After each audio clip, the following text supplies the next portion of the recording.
nabalito ka. Ang sasaya mo yata ngayon ha. Ano po yun, iho? Pwede ko bang malaman? Hindi na po ako eskolmolyado. Pinatawad na po ako ng arsobispo at ito po ang liham na nagpapatunay. Natanggap na po ako ng simbahang katoliko. Talaga, iho? Magalang balita yan talakamaya ka. Pumasok ka muna at tatawagin ko si Maria Clara.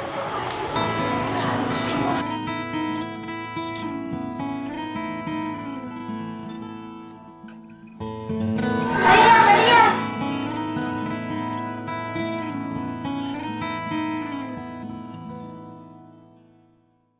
Maria! Maria!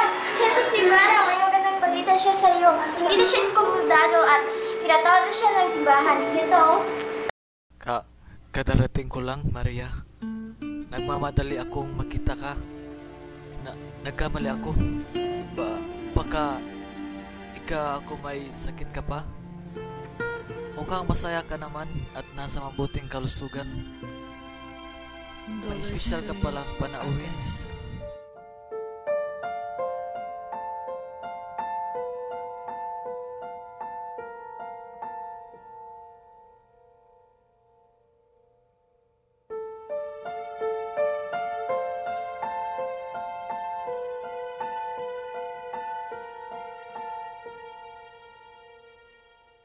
Hindi mo siguro inaasahan ang pagdalaw ko. Maria, ipagpaamanhin mo. Ipaliliwanag ko sa iyo ang dahilan sa muling pagbabalik ko. Pwede bang dalawin kita bukas, Maria? Hihintayin kita.